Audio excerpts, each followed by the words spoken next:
نیتیں اچھی نہیں، زمینوں کے بٹوارے ہوتے ہیں، کہہ رہا دعا کا ارادہ ہے، اللہ تجھے لے کے جائے، شام سے جا، لیکن کسی کا دل دکھا کے نہ جا۔ پتا چلا بھائی مر گیا تھا، یتیم بھتیجوں کی زمین تو بیگا دو بیگا یوں ہی جوت کے بڑھا دی۔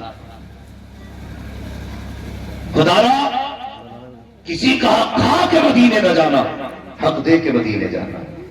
کہیں ایسا نہ ہو تو گنبد خضرا پہ پہنچے اور تو سلام کرے، حضور کی آواز آئے، نادان میرے امتی کا حق کھا کے میرے دروازے پہ کس منہ سے آیا ہے؟ تو کیا جواب دو گے حضور کو؟ کیا جواب دو گے؟ ایک انچ کسی کی نہیں لینی ہے۔ کرتے کیا ہے؟ بڑے چالاک ہیں یہ، انجینئر سے بڑے انجینئر ہیں، اتنے بڑے مائنڈیڈ ہیں بابا، ہم لوگ تو کھیت میں جاتے رہتے نیچے سے پریت کا، نیچے سے، اور پریت کا پانی دے دیتا، وہ بیڑ خود اٹھائے جاتی۔ کھیت والا اگلے دن پنچ کو لے کے جاتا ہے، کہتا قسم کھا رہی ہوں اگر میں نے گرائی ہو تو میں نے تو پانی بھرا تھا بہ گئی، یہ حالات، میں نے تو پانی بھرا، قسم کھا رہی ہوں میں نے گرائی ہو تو اتنا ہی بڑا مر جاؤں، اسے بتا میں اتنا بڑا پاپی ہوں، میری دعا قبول ہی نہیں ہونی، تو کہہ رہا اتنا ہی بڑا مر جاؤں، مرتا ہی نہیں، مینڈ بھی کھود دی۔ یاد رکھیے گا مینڈ کی کروٹ میں برکت نہیں ہے، نیت کی سچائی میں اللہ نے برکت رکھی ہے۔ نیت کی سچائی میں چھوڑ دے چار انگل، کیا چلا جائے گا؟ اللہ چاہے گا تیرے کھیت کے بیچ حصے میں تیرے پریوار کے لیے برکت والے دانے پیدا فرما دے۔ کریں گے انشاءاللہ؟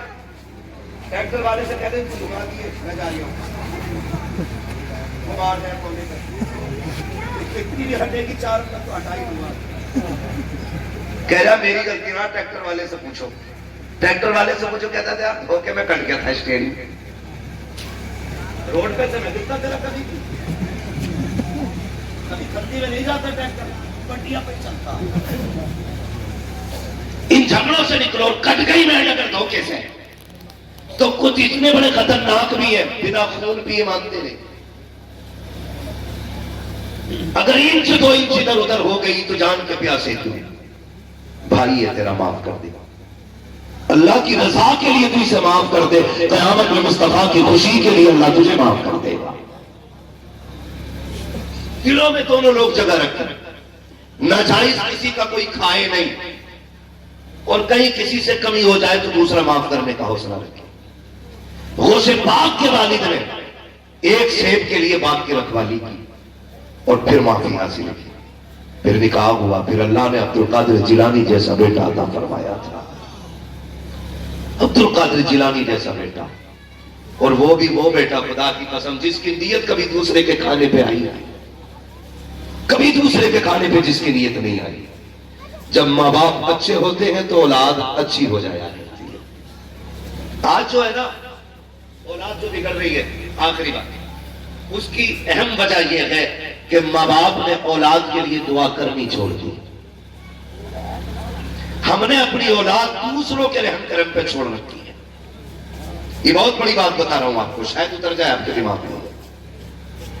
ہم بچوں کا ہاتھ پکڑتے ہیں، بابا ذرا ہاتھ رکھ دے، مولوی ذرا ہاتھ رکھ دے، اچھی بات ہے ہاتھ رکھواؤ، لیکن یاد رکھیے گا وہ دور اور تھا جب ماں باپ تہجد میں اٹھتے تھے، مصلی بچھاتے تھے، رب کی بارگاہ میں ہاتھ اٹھا کے کہتے اللہ میرے بیٹے کا نصیبہ بلند فرما، تو خدا کی قسم فرمایا گیا ماں باپ کی دعا اولاد کے حق میں ایسا مقام رکھتی ہے جیسے نبی کی دعا امت کے حق میں مقبولیت کا مقام رکھتی ہے۔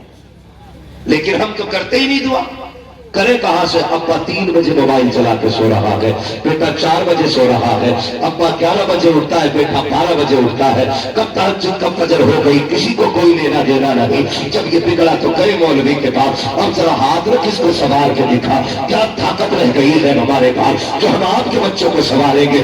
دو کام کیا کرو، صرف بچوں کو حلال لقمے کھلاؤ اور رات کو اٹھ کر کے مصلی بچھایا کرو، ان کے لیے دعا کیا کرو۔ جو کام تعبیروں سے نہیں ہو سکتے وہ کام اللہ ماں باپ کی دعاؤں کے ذریعے کر دیا کرتا ہے۔ اس لیے ماں باپ کی دعائیں اگر نہیں لگیں گی اولاد بگڑے گی۔ اپنا وقت اولاد کے لیے خرچ کرے، اولاد آپ کی ان کے لیے دعا کا وقت نکالا کرے۔ راتوں کو اٹھا کریں، اللہ کی عبادت کیا کریں، اللہ کو راضی کیا کریں، اور کوشش یہ کریں کہ ہم سب سے پہلے کوشش کریں گے ان کا رزق سنواریں، پھر تربیت دیں، پھر دیکھیے انشاءاللہ العزیز جب یہ 25 نہیں 50 سال کا بھی ہو جائے گا نا، کبھی باپ کے آگے جوتا لے کے کھڑا نہیں ہوگا، باپ کی فرما برداری کرے گا، تابع داری کرے گا، اور جب یہ باپ کی فرما برداری کرے گا تو آنے والی نسلیں بھی فرما بردار پیدا ہوگی۔ اس لیے ضروری ہے کہ ہم لوگ اپنے حالات کو سنواریں، اپنے بچوں کی پرورش صحیح کریں۔ میری طبیعت کوئی مکمل طریقے سے درست نہیں ہے، اس لیے بس میں اتنی دیر کے لیے حاضر ہوا تھا۔ فرمایا گیا کہ اے ایمان والو، اللہ سے ڈرو اور سچوں کے ساتھ ہو جاؤ، اللہ سے ڈرو اور سچوں کے ساتھ ہو جاؤ۔ اللہ سے ڈرنے کا مطلب کیا ہے؟ فرائض و واجبات پہ عمل کرنا ہے، اور جو نواہی ہے، طبیعت اگر ٹھیک ہوتی تو میں 1.5 گھنٹہ ہی بولوں، مسئلہ کوئی نہیں۔ میں